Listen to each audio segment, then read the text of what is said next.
اعوذ باللہ من الشیطان الرجیم بسم اللہ الرحمن الرحیم۔ آصف اسلامک ٹی وی کے پیارے دوستو، السلام علیکم ورحمۃ اللہ وبرکاتہ۔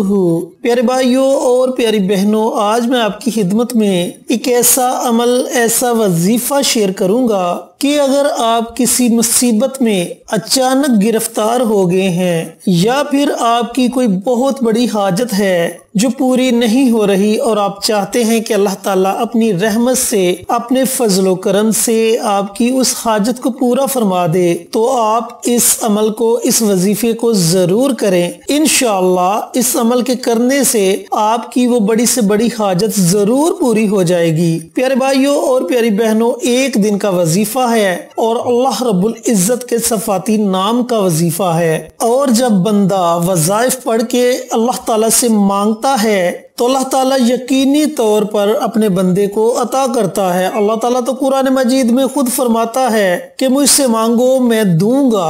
اللہ تعالیٰ نے یہ نہیں فرمایا کہ نیک مانگے گا تو دوں گا، گناہگار مانگے گا تو نہیں دوں گا، بس یہ فرما دیا کہ مانگو میں دوں گا۔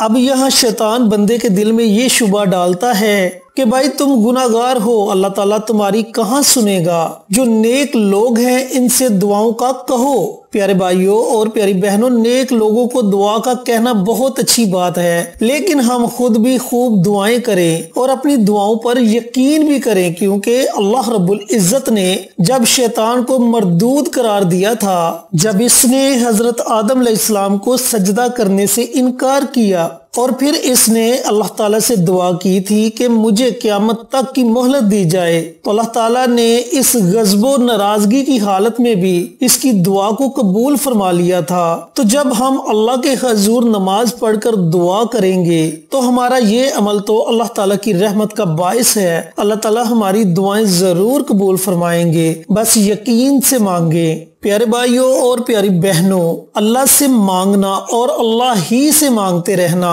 اللہ رب العزت کو بہت پسند ہے۔ اللہ تعالیٰ کی ذات عالی سے طلب کرنا اور صرف اللہ ہی کی ذات پر توکل کرنا اس بات کی دلیل اور اس عقیدہ اور یقین کی پختگی کی علامت ہے کہ جو کچھ بھی اس کائنات میں ہوتا ہے یا ہو چکا ہے یا ہوگا، صرف اور صرف ایک اللہ ہی کی مرضی سے ہوگا۔ اللہ کی مرضی کے بغیر نہ کچھ ہوا اور نہ ہو سکتا ہے۔ درخت کا ایک پتا بھی اللہ کے حکم کے بغیر نہیں ہلتا۔ نیک کام کرنے کی طاقت اور برائی سے بچنے کی قوت صرف اور صرف اللہ پاک ہی عطا فرماتا ہے۔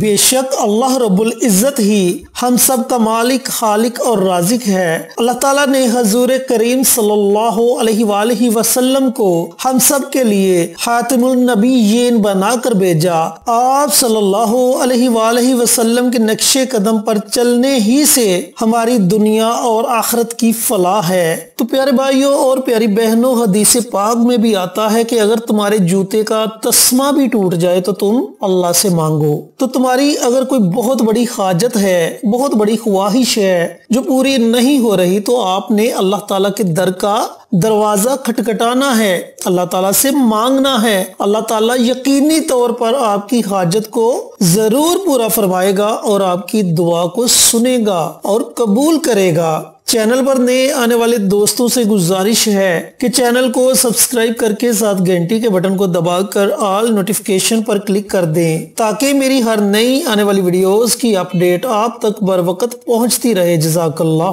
پیارے بھائیوں اور پیاری بہنوں، یہ جو وظیفہ بتانے لگا ہوں یہ صرف ایک دن کا وظیفہ ہے۔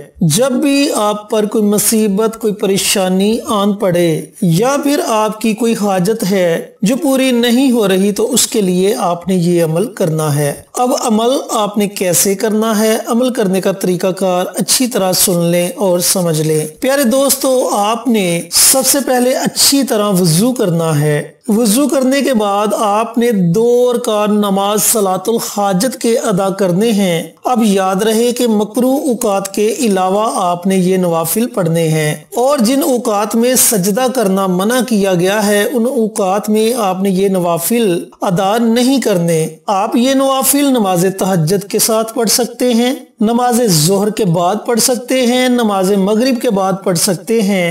جو وقت آپ کو مناسب لگے اس وقت میں آپ یہ نوافل نوافل ادا کر سکتے ہیں۔ نماز عشاء کے بعد پڑھنا چاہیں تو نماز عشاء کے بعد بھی آپ یہ نوافل ادا کر سکتے ہیں۔ تو اب وقت کی آپ کو سمجھ آ چکی ہوگی کہ کن اوقات میں آپ نے یہ نوافل ادا کرنے ہیں۔ ان کی نیت آپ نے ویسے ہی کرنی ہے جیسے آپ عام نوافل کی نیت کرتے ہیں کہ 2 رکعت نماز نفل پڑھتا ہوں یا پڑھتی ہوں، خاص اللہ واسطے منہ میرا کعبہ شریف کی طرف اللہ اکبر۔ اور یہ بھی ضروری نہیں کہ آپ زبان سے یہ الفاظ ادا کریں، بس آپ دل میں نیت کر لیں، اور اس کے بعد آپ نے پہلی رکعت میں سورۃ فاتحہ کے بعد صرف 3 مرتبہ سورۃ اخلاص پڑھنی ہے، قل هو اللہ احد۔ اسی طریقے سے دوسری رکعت میں بھی آپ نے سورۃ فاتحہ کے بعد صرف 3 مرتبہ سورۃ اخلاص پڑھنی ہے۔ پھر سلام پھیرنے کے بعد آپ نے اپنی جگہ سے اٹھنا نہیں بلکہ التحیات کی شکل میں بیٹھے رہنا ہے اور سر سجدے میں رکھ دینا ہے۔ جب آپ سر سجدے میں رکھ دیں تو آپ نے 41 مرتبہ اللہ تعالیٰ کا یہ صفاتی نام ہے یا وہاب، اس نام کو آپ نے 41 مرتبہ 41 ٹائمز پڑھنا ہے۔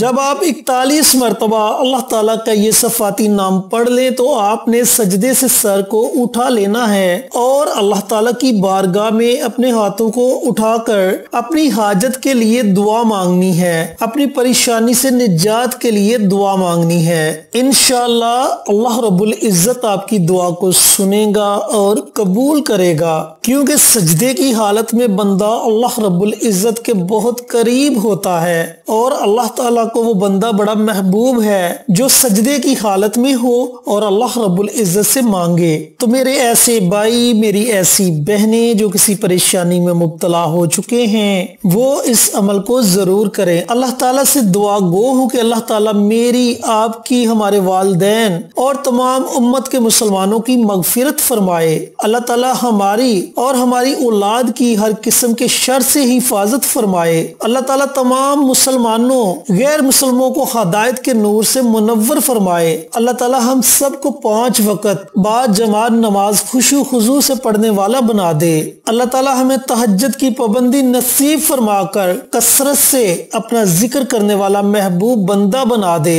اللہ تعالیٰ سے دعا گو ہوں کہ اللہ پاک نبی کریم صلی اللہ علیہ وآلہ وسلم کے نقش قدم پر چلنے والا اور کثرت سے درود شریف پڑھنے والا بنا دے، آمین۔ پیارے بھائیوں اور پیاری بہنوں، اس مبارک عمل کو خود بھی کریں اور صدقہ جاریہ سمجھ کر دوسروں کے ساتھ بھی ضرور شیئر کریں تاکہ آپ کے ساتھ ساتھ دوسرے لوگوں کا بھی فائدہ ہو سکے۔ انشاءاللہ پھر کسی نئی ویڈیو کے ساتھ اچھے وظائف کے ساتھ آپ کی خدمت میں حاضر ہوں گے۔ تب تک کے لیے اجازت دیں۔ السلام علیکم ورحمۃ اللہ وبرکاتہ۔